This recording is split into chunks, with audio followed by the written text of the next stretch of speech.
علماء کرامو، روحانینو، سیاسی احزاب و نمائندگانو، قدرمنو خویندو، د افغانستان د ټولو اقوامو په نمائندګۍ راغلو مشرانو، ځوانانو ټولو ته سلامونه او نیکې هیلې ډالۍ کوم. خدای مو هرکله راوله، ډېر ستړي مه شئ. قدرمنو مشرانو، نن ورځ پریس کانفرنس د افغانستان د ټولو اقوامو، د ټولو سمتونو، د ټولو ژبو او د ټولو مذاهبو په مشورې سره نن دغه مشران را جمع شوي دي، تر څو پورې موږ د افغانستان د سولې په خاطر باندې خپل आवाज اوچت کو. نننۍ غونډه نه کوم حزب پورې مربوطه ده، نه کوم سمت پورې، نه کوم قوم پورې او نه کوم ژبې پورې. دا د ټولو افغانانو یو ارمان ده، صلح الهي حکم ده او موږ غواړو چې په افغانستان کې واقعي صلح راشي. نور له صلح نه او له دغه موقع نه د قدرت په خاطر باندې هغه استفاده کوونکي چې دواړه جناح دي، چې په هغې کې د طالبانو اسلامي تحریک ده او په هغې کې د افغانستان اسلامي جمهوریت ده، په دواړو باندې موږ ولسونه غږ کوو چې د واقعي سولې په خاطر باندې د خدای لیاز وکړي، نور له شخصي ګټو تیر شي. ملت نور ډیر زیات تنګ شوی ده او نور د دې حوصله نه لري چې روزانه د موږ میندې بورې، خویندې کونډې او بچي مو یتیمان وي.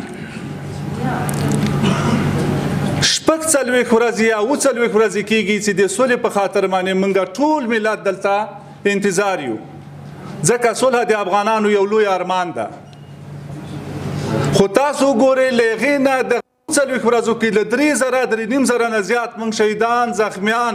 لرو په افغانستان کې. نور دا موږ ته د تحمل وړ نه ده چې د دوی لا تر اوسه پورې اجنډا د خبرو نه معلومه. دلته څوک مري؟ افغان مري. دغه مشران، دغه د بدلون کاروان، دا د دې په خاطر باندې نن موږ را جمع شوي یو چې موږ په دواړو جناحو باندې غږ کوو، په محترمو طالبانو باندې او په محترم حکومت باندې هم، چې نور د ولس آزمایش حوصله پای ته رسېدلې ده. وخت درکوو، هیله درنه کوو، وزر درته کوو چې په لنډ وخت کې خپلې خبرې د سولې په خاطر باندې یو تفاهم ته ورسېږئ.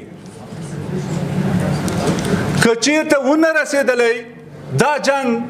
نه اسلامي بڼه لري، دا ورور وژنه ده، دا د قدرت جنګ ده. و مولوي صاحب و طالبه په تا باندې غږ کومه، ته خو د حضور صلی الله علیه وسلم وارث یې، ته څوک وزنې؟ دلته خو نه اوس امریکني سره تا وربند کړی، خارجي سره څوک وزنې؟ خپل ورور وزنې. حکومت ته په تا باندې غږ کومه، تا ته رایه چا درکړله؟ ته جمهوریت وعده د چا کوي؟ د ملت کوي. د تا وظیفه دا ده چې ملت نه ساتنه وکړي،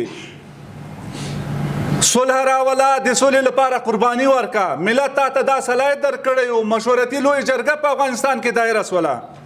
تا نه ملت پوښتنه کوي ستا د سولې لپاره څه وکړه. بیا هم د خویندو، مشرانو، ځوانانو، دا د ملت په نمایندګۍ، دا د ملت آواز ده. په نړیوالو هم دا غږ کوو چې نور په افغانستان کې د تاسو که سیاسي ګټې وي، که مالی ګټې وي، بس پیداتې نوره.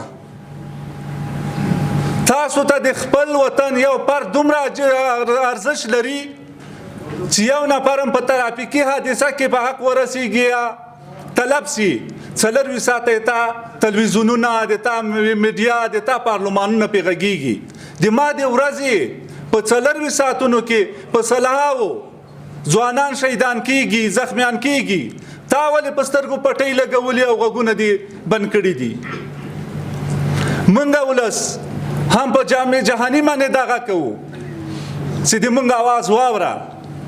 که نه وي افغان ولس اوس بې دومره نه بې واسطې ده او نه بې وسیلې ده د موږ هغه افغانان چې په خارج کې دي که جسما هلته دي روحا موږ سره دي که دلته یې نه اورې هلته به موږ د تا دروازه د پارلمانونو درته کوو او موږ به خپل اواز درته کوو هلته به د تا په مقابل کې د تا ولسونه راوچتوو نور موږ تنګ راغلي یو آخري خواهش مو بیا هم له حکومت نه او له طالبانو نه همدا ده چې اوس تاسو ته وخت درکوو موږ دغه مجموعه دغه روحانین په افغانستان کې به هغه فیصلې چې اقوام به پکې عاجز سو یا محکمې به عاجزې سولې بیا به روحانینو ته مراجعه کېدله موږ به هم دغه روحانین دغه علما کرام دغه قومي مشران دغه خویندې به یي موږ نور جرګه کیږو په تاسې غږ کوو موږ حاضر یو دغه جرګې ته چې د حکومت او د طالب ترمنځ د سولې په خاطر باندې دغه قرباني ورکو او دغه قرباني ته دا ټول ملت حاضر ده موږ بدلون غواړو سوله کې ژوندون غواړو موږ بدلون غواړو سوله کې ژوندون غواړو بدلون غواړو که مو چیرې د موږ اواز ته مثبت جواب حکومت ته ته وایم نظام د ټولو افغانانو ده نظام موږ جوړ کړی ده په نظام موږ ډېرې قربانۍ ورکړي نظام معنا څو افراد نه دي اول غږ مو په حکومت ته چې د سولې لپاره اخلاصمندانه د ولسونو هغه مشوره چې درکړې او مشورتي جرګه کې په هغې باندې عمل وکړه که نشئ کولی ولسونه حاضر دي چې موږ په لکاو نه په میلیوناو خلک به راوځو او د خپل حق او د سولې غوښتنه کوو طالب ته هم وایو چې په زور چا حکومتونه نه دي کړي او نه د زور حکومت په افغانستان کې نتیجه ورکړې ده که غواړي چې د افغانانو په زړونو حکومت وکړي راسه افغانان سوله غواړي اوربند وکړه راسه د خلکو په زړونو حکومت وکړه د توپک د ملي حکومت نور موږ ته د قابل قبول وړ نه ده بیا هم د تاسو ټولو مشرانو له راتګ نه مننه ځکه نن د موږ پریس کانفرنس ده اکثره مشران دلته اشتراک کوو چې دا وضاحت وکړي موږ سره په دې کاروان کې لکه څنګه ما مخکې ویل دا د هیچا مربوط نه ده دا د افغان ملت غږ ده په دې کې موږ سره د افغانستان ټول جهادي مشرانو سره موږ ناسته کړې ده مشوره مو سره کړې او ټولو موږ سره په دې کاروان کې د تعهد وعده کړې ده ترڅنګ سیاسيونو د سیاسي احزابو په نمائندګۍ بعضې دوستان راغلي ځکه پریس کانفرنس موږ خلکو ته زیات تکلیف نه ده ورکړی نمائندګانې ناستې دا موږ سره شامل دي او د افغانستان مهمه دا ده چې دا حرکت د ولسونو حرکت ده په دې حرکت کې د افغانستان ټول اقوام که پښتون ده که تاجک ده که هزاره ده که ازبک ده دا وینئ تاسې مثال دا یې صرف نمایندګان رالیږلي دي که پشهیي ورور مې ده په افغانستان کې څومره قومونه دي دغه ټولو دغه یو غږ ده د سولې غږ ده دا هم په طالب ده او هم په حکومت ده او هم په نړیوالې ټولنې ده په آخر کې بیا هم زه نړیوالې ټولنې ته وایم که په لنډ وخت کې تاسو فشار په دواړو ډلو رانهوست اوربند مو پې ونه که صلح ته مو نه رسول د دې ټول مسؤلیت د نړیوالې ټولنې په غاړه باندې ده ځکه چې تاسې خبرو موږ افغانان د جرګو خلک وو موږ دغسې روحاني شخصیتونه علما کرام لرو موږ به د نړۍ فیصلې کولې تاسو دا مسؤلیت په غاړه اخیستی ده هیڅ کله داسې جرګه نه ده سوې چې یوې خوا نه مې وژنې او بله خوا په سېرېنا هوټلونو کې د کېنولي او په میاشتو باندې موږ د سولې انتظار یو بیا راسه همدغه ولس ته مراجعه وکړه چې موږ لار هم در وښیو او صلح هم درته وکړو که نه و د نړیوالې ټولنې په خلاف هم موږ په نړۍ کې د اواز اوچتوو چې افغانانو ته